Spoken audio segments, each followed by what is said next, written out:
I feel like every industry has a similar problem, and the only fix is like be born into wealth. Like, Why couldn't you I get know, that yeah, card? I know. Like, Magic tricks or manipulations, interjecting conversation. I don't wanna talk about it. We're gonna have to talk about it. You don't wanna talk about it. We're gonna have to talk about it. hi, my name is Mackenzie Joy Brennan. I am a lawyer in Arizona and New York, and I make stuff to demystify law and policy. You can find more of that nonsense at MKZ Joy Brennan on all sorts of social media, and I am on the Last Podcast Network's Twitch stream the second Thursday of every month with Someplace Underneath. I'm making this introduction because this is a new platform. Henceforth, I'm going to be making kooky stuff here at the Reynolds Center. Thank you to the Reynolds Center for Business Journalism for paying me and entrusting me, so on.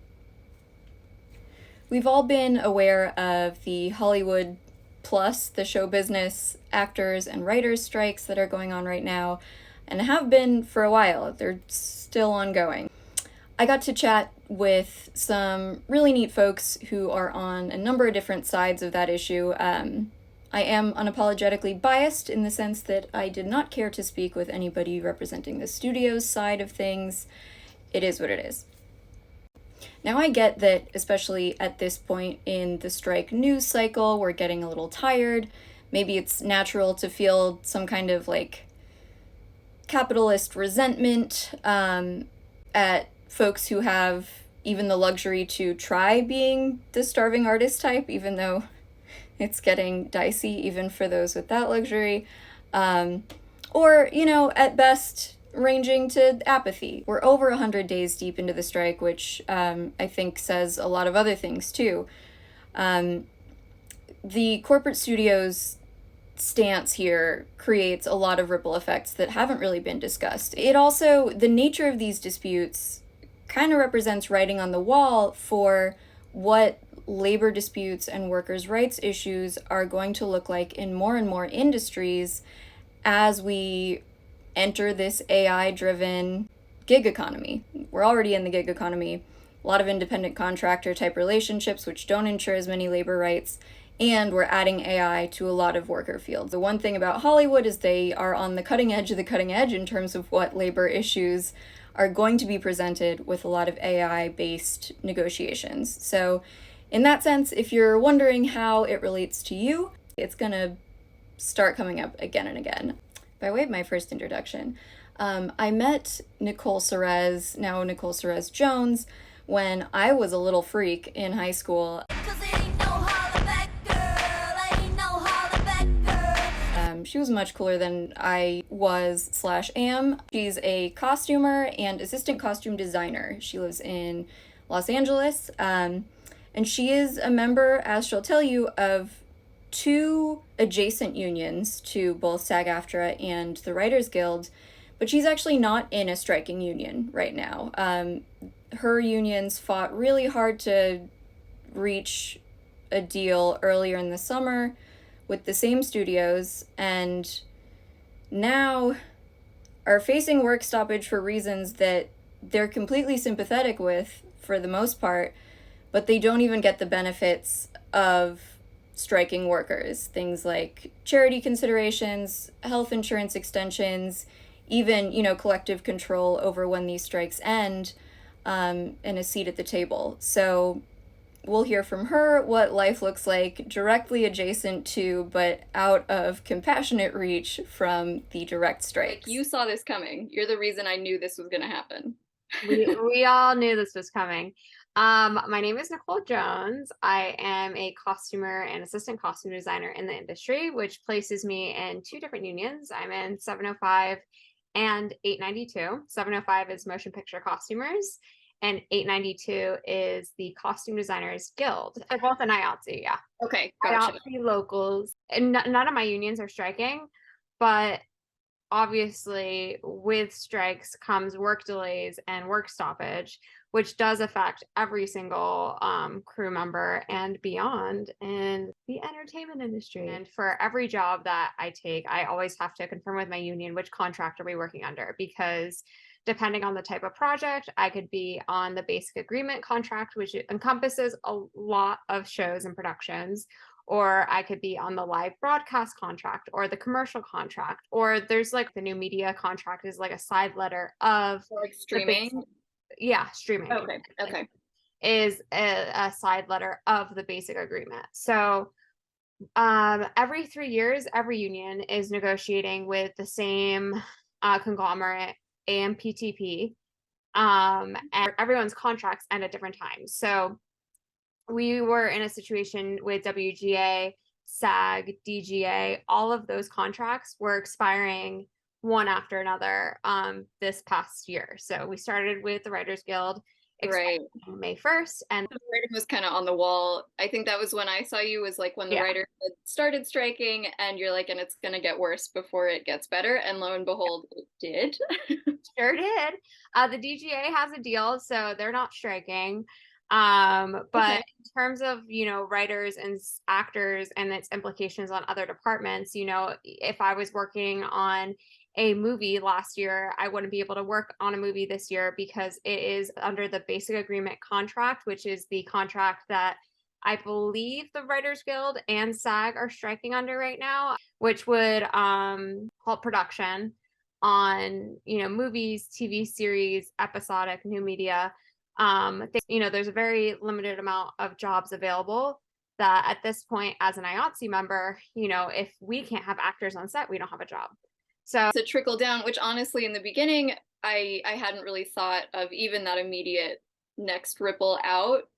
But of course, and I'm sure you're not the only industry that falls into that. Yeah, no, definitely not the only union that is suffering some hard times of lack of work right now. Pretty much all IATSE unions are not working, and it's something that I feel like is talked about by some people. When SAG announced that they're striking, they acknowledged that it does affect not just SAG, not just WGA, but obviously IATSE and everyone associated with production. The writers wanted to strike 3 years ago, but 3 years ago this time was 2020. Oh, felt that they were going to save this fight for the next time the contract came down the line, which is now. Okay, because you're saying the 3-year increments are when the renegotiations happen. That means that you guys renegotiated recently also. How did you guys avoid a strike? I think I remember you telling me about some of the terms that you were asking for, and the things that they weren't willing to give on were basic, human rights type things. So maybe we can go through that. I think that something important to preface about the previous negotiations with IATSE is that instead of just one union negotiating with AMPTP, we negotiated as 13 Hollywood locals 2 years ago. The reason why IATSE was interesting a couple years ago, like I say, the 13 Hollywood locals, it was, both of my unions, camera, the Art Directors Guild, and a plethora of others that I'm just forgetting, sound, etc., etc. There is always a chance that a union's going to strike every 3 years from their contract. So predominantly the word on the street in terms of working in this industry in general is to always have a rainy day fund, because you just really truly never know when there's going to be work stoppage. Done. I mean, when we negotiated as 13, the reason why we did it as 13 instead of each singular union is because we were fighting a lot for safety on set. That was across the board important for every single union, whether that mean turnaround times from when you leave work to when you get to work the next day. Some people had 8-hour turnaround times, which when you break that down, that is crazy, because you have first a 30-minute to an hour drive home, then you got to eat, then you got to go to bed, then you got to wake up in time to then drive an hour or 30 minutes to work. And at that point, you're left with what, 5-6 hours of sleep, maybe? Like, I didn't even know that term before talking to you, and it's such a, again, like, we're talking about kind of basic human rights, but it's the kind of thing that capitalism can exploit a little bit because nobody would think to define it until then. And I think that even came up with the Rust shooting, that there was something about they had really short windows of time, and thus is there a question that everybody's burned out, let alone other like higher on the Maslow's hierarchy type things like, Totally. are you having a good life? Are you spending time with your children? Right, Like, which not possible. God forbid, yeah. Unfortunately, like I think there are ways that we can make our industry better and more sustainable, to have a quality of life and also be a career worker. Having a union is great because it does obviously outline all of these like safety precautions, all this kind of stuff. But I think what you keyed in on is the exploitation of it all. And I think that with the new media, so let's call it streaming, and just the surge in demand for content, right? Because people, it no longer was like, okay, tune in every Wednesday for Lost, and everyone's waiting by their cable boxes to click and watch Lost, right? We don't have that kind of like sensation Patience. of We don't have patience at all. no. Yeah, but In terms of new media and streaming, the residuals is interesting, right? Because we are now, instead of buying into a cable contract where we, spend $100, whatever, on cable programming, and then in that cable programming, there's commercials. And those yeah, commercials are ultimately what help fund residuals, right? When you're talking about Netflix, Hulu, Disney Plus, whatever, who, all of them, well, I mean, the massive bouquet of things that you have to pay into if you want. which kind of is like cable. They don't really have commercials, right? Unless you have the lower plan where you don't want to pay full for it without commercials or whatever. So, and they also don't release how many times things have been watched. It's not like YouTube where you could see how many views it's been watched. Like they're very notoriously quiet You think about that how many sounds people. intentional? Sorry. So that's intentional, you think? I mean, it I sounds think it's intentional. okay. Yeah, because then you can't quantify really Right, how successful a show is to warrant residuals, right? That like right. it's getting so many more subscribers because everyone wanted to turn into Orange is the New Black. And then you see the Orange is the New Black residuals, and it's like $0 for this week and Yeah. cents for the week after. It's like, ooh. Um, and I will say residuals, while warranted, definitely, is not something that's given across the board. So it's only above the line. And above the line is like producers, directors, actors, writers. Um, IATSE members don't see diddly squat from residuals, even though it's their labor that is going into these shows that makes it successful, that would warrant residuals. And also seeing like the people who are appreciating it are literally seeing that product as well. Right. Like the things that you do, the costumes are seen just as much as the actors, et cetera, et cetera. That's interesting. I didn't know that that was an element, but I guess Yeah. that was kind of, For example, let's do a really costumey, like Alice in Wonderland, designed by Colleen Atwood, directed by Tim Burton, really over the top, fantastical, amazing, whatever. is the image. Yeah, like Yes. the medium is the whatever, you know. I know Alice in Wonderland has like a like established costume, whatever. When marketing materials are made after the fact, like when it comes to like toys and branding and all this kind of stuff, the designer sees nothing of it, even if you're selling Barbies of the exact design that you designed on for sale. That's super interesting. Has there ever been, do you know if there's been like IP sort of development with that? We're independent contractors. When we sign on to a job, we're You're saying essentially signing away our design credits in the sense of like they own it now, right? union help with that type of thing? I know this is kind of a tangent, but like that's exactly the type of thing that even if you're an independent contractor, you would think the union, I don't know, would try to provide for something there. It's something that my CDG union is fighting for. So when we Okay. talk about like SAG and residuals and like their want for it, obviously they're also in a very different structure than we are as IATSE members. They have to work a certain amount of dollars per year to get their health insurance. We work a certain amount of hours per year to get our health insurance. And actors, we're not talking about the 1% of like the Tom Cruise, the Matt Right, right. Damons, whatever. We don't have to worry about year to year. Like they have the rainy day fund and then some. So. Exactly. But like the actors that are showing up on set as our background workers that maybe get bumped up to a speaking line, or maybe they're day players and they're like reoccurring characters, but they're not on all the time, you know, they're getting a smaller cut of the pie. And so it's harder to get to that, you know, quota of a certain amount of dollars made to get insurance, which is why a lot of these, you know, actors are side hustlers too. So with streaming, there's no way to quantify residuals, and like there's no way to like vet that what they're giving you is accurate based off of like the numbers of people watching it or whatnot. So there's no way that they've established. I would argue there's probably a really simple way to do it, like YouTube.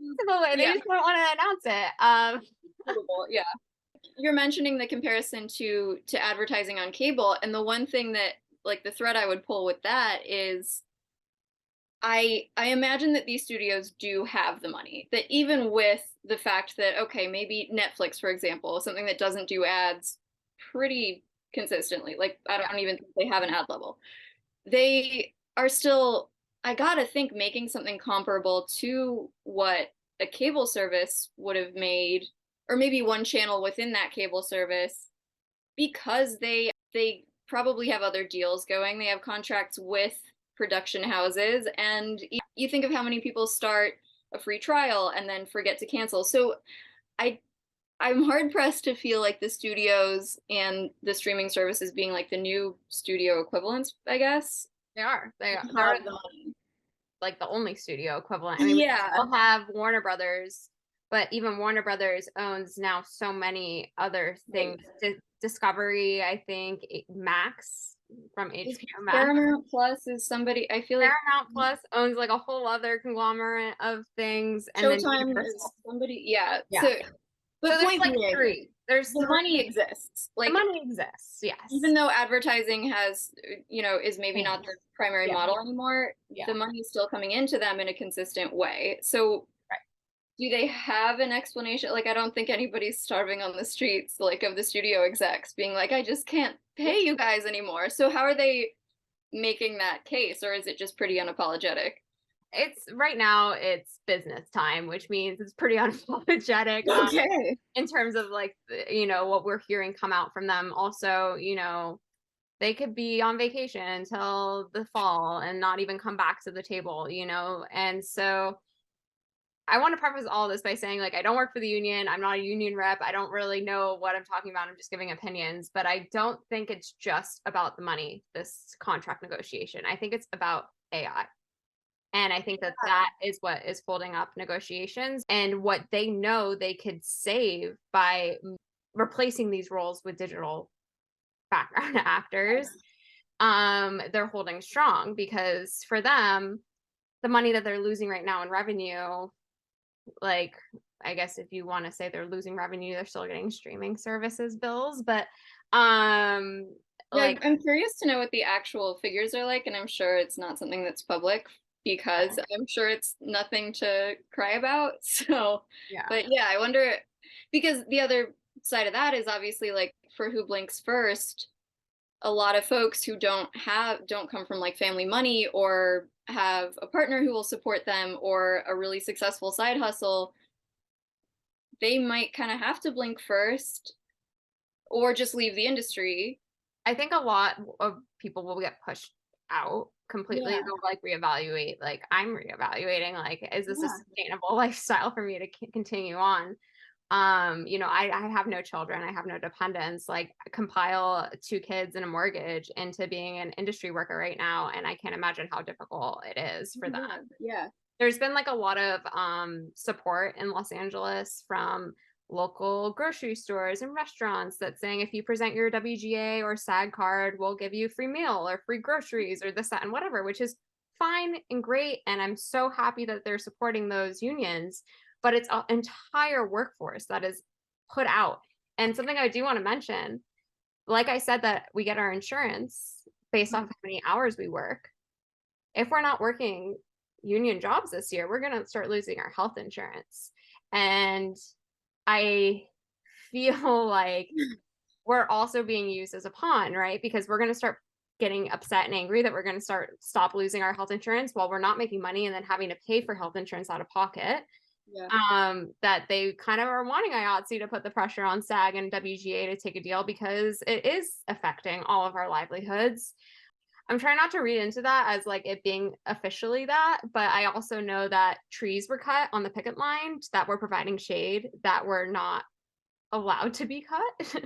It was right in front of Universal's offices, and it has been confirmed by the city of LA that those are city trees and that there was no work order to cut those trees. But what are you going to do now? Like, forgiveness, not permission. Exactly. Like, they'd rather us be sweltering out in the heat. I was going to go to the picket line today. Picket lines have been reduced in the valley where it's like over 100 degrees every day. Yeah. To only go from like 8 to noon. And then after that, there's no picketers. Like, my God, I couldn't do that. Like, there's no fucking way. I hope there are other ways to show support, because it seems to me like that's such a symbolic kind of antiquated way. Even when you're mentioning like the Teamsters not crossing the picket line, you know, that sounds like a 1920s thing. I don't know how much that makes a difference. I think definitely the Teamster solidarity makes a difference. I think IATSE has a no strike clause, meaning like we can't, if WGA and SAG go on strike, which they are, we can't just strike in solidarity. IATSE is not on strike. However, so you can't do the whole health insurance thing. There's no provision for you to get any assistance that maybe they could have and prevent yourselves from being pawns of the studios, because you can't strike at the same time. Right. And I know you've like worked on competition shows. So, and I think I saw somewhere that like, what was it, 2007, 2008, that last big writers' strike? Yes. That was like, some people credit that for the takeoff of like Bravo, because it was one of the only things that was working. So is your take on reality television, what that looks like for you, if it's a viable alternative? Yes. So reality shows are going. Right now, my friend is working on The Masked Singer. So that is definitely a way for members to make their health insurance hours and also make their salary. And also Dancing with the Stars should be coming back this season. That's a show that I work on pretty regularly over the past couple of years. And I did get confirmation that I would be on it if everything is all kosher. So that's great. Is that affected at all by SAG and Writers Guilds, or not? More in, like, for example, let's say an actor wants to come on Dancing with the Stars. An actor may not want to come on Dancing with the Stars because it's a live television event and you see an actor working during a time where maybe everyone is still picketing. Who knows when the strike is going to end, but regardless, it may optically not look great, even though it's a different contract. It's allowed. Yeah. So it's, to the public, seeming weird, right? That they're like scabbing, blah, blah, blah, all this stuff, but they're not, like, and we're not, because it's a different contract that's being negotiated upon than the one that we're working under. But I guess that issue wouldn't really apply for like non-competition shows or full reality. I don't know. It's such a weird label because I feel like it encompasses competition shows and then things that are fully not reality. Right, like the Kardashians or whatever it may be, one of the Bravo shows, right? And I think ultimately it comes down to different contracts. That's like what it comes down to. And as far as right now, those are the things that are not affected, including commercials and stuff like that. But those jobs are few and far between. So it's a whole conglomerate of IATSE workers that are trying and fighting for these positions, and only a finite amount of positions available. And then you think of things like how nepotism would factor into that in an industry where that is so unchecked already. And I feel like there's also a similar concern that I've been talking to some gals that I work with. We do a show on like social media protections and young people online, and the exploitation of not even streaming necessarily, but like the next step beyond, which is TikTok content where parents potentially are making money off of their children on channels. And I feel like that also applies. Like TikTok and the influencer industry, or the momfluencers of the world. I can see that. going up as well. Like, if people Yeah. don't have things to watch on streaming and the only alternative is reality, are we going to see a rise in things on other Yeah, I media? think we're seeing it already. I mean, even Disney had its Haunted Mansion premiere this past week. And, a part of the basic agreement contract that they're striking under, you can't do any press, and that includes red carpet and premieres if there is an active strike going on. If you were to go and attend those premieres, you would be a scab. And they also have been saying that if you are wanting to be an actor or you're in SAG and you go to one of those premieres, that you may not be able to continue to work in SAG or get into SAG in the future. And what happened is Disney said, okay, bet you can't have any celebrities. And then we're also going to hire a bunch of influencers to make video content about the premiere and promote it that way. And I've been seeing all over TikTok, Literal crossover. Wow. literal Okay. crossover on TikTok, especially. A lot of these influencers may want to be SAG actors one day. They don't know where their paths are going to lead them and how sustainable their industry presently is. But they're like, I'll take the $5,000 and go to the Haunted Mansion premiere and make some content about it. But is that scabbing? That's the question. Right, like if they're already outside the industry, and it does, oh my gosh, it raises so many issues about, like, there are no protections for influencers and influencer adjacent folks because they are so outside the industry. So they probably will be the first line of defense, and not necessarily scabs, but like, because they're not in anything. But But they are prevented from joining SAG in the future, maybe. but then what if SAG becomes obsolete because they have this ready alternate? I don't know. This is like, Yeah, it's spooky. It's rabbit spooky. hole. All the new technology, all the AI, everything. It's like very spooky in terms of where our industry is going to go as a whole. Yeah. Even just like them suggesting that the AMPTP came to the table and they're like, we're going to pay background actors 1 day's work. We're going to scan them. And then we're going to use them in perpetuity as background in all our other movies and all our Which other is like shows. what the fear has been. I mean, there's like a Black Mirror episode about it in this new season, which is it's a very real fear. But then And you think about that, right? If they're digitizing background, which first of all, background are paid like what, like $300 something, $400 a day, and they're getting paid 1 day's work to be used in perpetuity and not get any work beyond that. Like, it's just so silly. It's like, then how can you pay dues? Like, how, because these are expensive unions to be in. It's, yeah. and but then also the ripple effect of that is we have a whole department in the costume department called background costumers. And if we don't have any background to dress, and if we don't have shoppers going out and pulling from costume houses, if we don't have them shopping in the stores of the local economy, if like we don't have people on set to dress those people, we're taking away livelihood of other unions because of literally the exploitation of another union. Yeah. And so, I say that to say what is going on right now is so important, despite like us not striking right now. They are laying the groundwork, especially with AI, that will have protections for us later. I don't think that Netflix and Hulu and all these new media, which what we call tech companies, Yeah. really understood the union structure of things when they first entered into this industry. And I think that they're fully focused on disrupting it fully, in the sense of like wanting the most amount of capital possible. And That's how they were bred. Yeah. I mean, like, it worked really well for them. Yep. Like, our system is designed for them, kind of. So Yeah, and then when people are like, oh fuck, there's nothing on Netflix or Hulu because they haven't been working for the past year, so there's no new content, then they're like, okay, TikTok.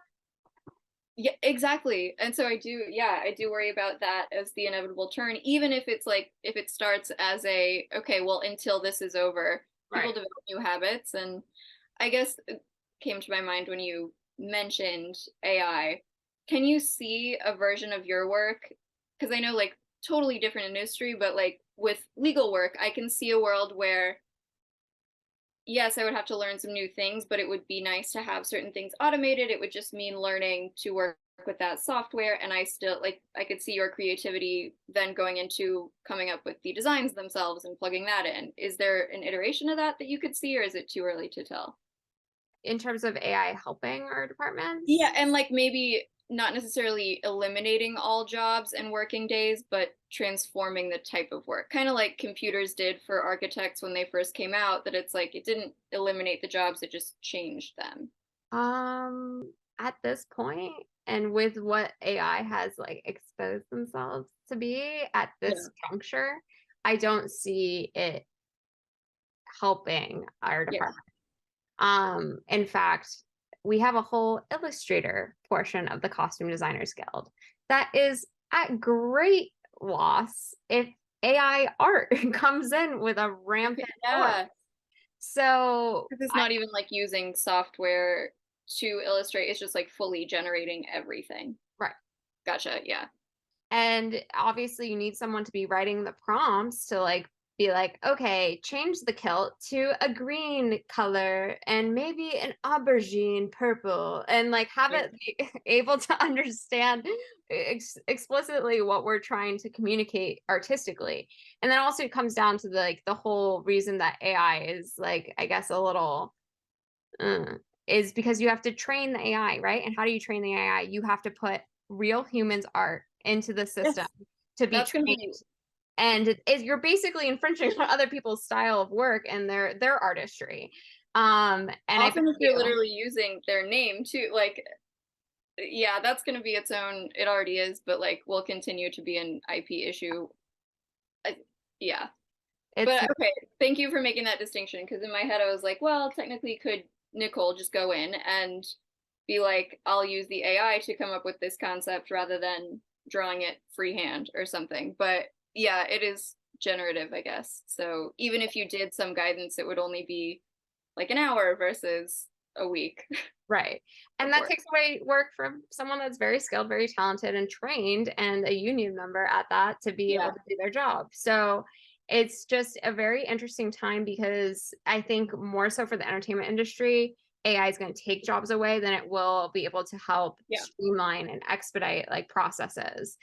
Because you take away background, you're also taking away background costumers. You take away illustrators with AI, they just don't exist anymore. You know what I mean? So I bet you, and we haven't started our contract discussions yet of what we are like fighting for in our next negotiation in terms of my unions that I'm a part of. Would that be in 3 years? Like, so no, next September, our basic agreement contract expires. So what I'm like dreading is that we're gonna go through this whole strike season until the new year.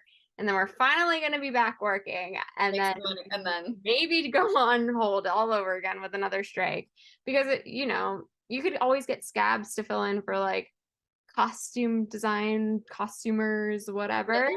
Yeah, I mean, there's a non-union person on the street that wants that credit, but like it's not going to be as much of a disruption if one union strikes in the fall versus 13 Hollywood locals striking in the fall, because then that's many departments. You can't possibly replace that many departments. But if we do end up striking, obviously no one wants to do a strike. No one wants a work stoppage. They want to come to an agreement in good faith. But I don't know. It's like, how are we going to get what we want? The fact that the costume department is the lowest paid in the entire industry, in the sense of, I have a chart. My job position is at the very bottom of the chart. Yeah. So here's the scales on a weekly rate. The pink at the bottom, that's me. You. Yeah. And the second pink right there, that's the costume designer. And then you have all of these people that come before the costume designer in terms of payment. And you want to know why? Because we're predominantly a woman-based union. And when we first started negotiating our contracts way back in the beginning of history, we're valued less. So we started off lower, and as each 3 years goes by, we can only incrementally go up by 1 to 3% in our pay scale, which is nowhere close. But that's also based off of a 60-hour work week, and we only get paid a flat rate. So if we work any overtime, that's still our rate. Sorry. Yeah. Okay. Wow. That makes so much sense that you're saying it, but God damn, all these things that are so insidious. Yeah, and I mean, it's really contract to contract. So you can't possibly know all the legalese language of each contract, what their safety provisions are, this, that, and whatever. So, and then let alone actually enforcing it when you're an individual worker. Yep. Women tend to have less training to stand up for themselves vocally. So, I mean, this is just the negotiation piece. Who knows how it plays out in practice? Right. Cool. So I love the industry. Yeah, it's great. Everyone join. Definitely encouraging anyone that wants to be a costume designer to be a costume designer. But if I had known some things before starting in this industry, I mean, the good and the bad of that is, though, I feel like every industry has a similar problem, and the only fix is like be born into wealth. Like, why couldn't I know, get that card? yeah, I know. Like, can't plan for that too well, but Well, thank you so Well- much for chatting to an IATSE member about this strike business. absolutely. Thank you for giving your insights. I'm Yeah. certainly glad to have your insights. And like giving my own personal opinions on things as well. Like, oh yeah, I know that AI is halting the contract agreements, especially with WGA, where like literally their jobs can be taken over by AI, but they've put out some of the scripts that AI has generated. I and mean, that's always the question. Like, is quality there? right. But are they after quality or are they after That's quantity? the thing. And I think the populace, like, this is another thing, but I think about the rise of Bravo-esque reality television, and I bet you could see a cultural impact of that. And so we're kind of moving ourselves into a less creative, less witty, less kind-hearted type of media. You know who could change that? Hmm. You, the consumer. Exactly. And I mean, I don't play into it, but nobody gives a shit. Also, You're like, I'm just side one note, person. yeah, like side note that just occurred to me when we're talking about AI, you know whose jobs could be super automated is executives. So Exactly. you think, like, don't mess with that, But we have no family control. wealth. It's I family think- wealth.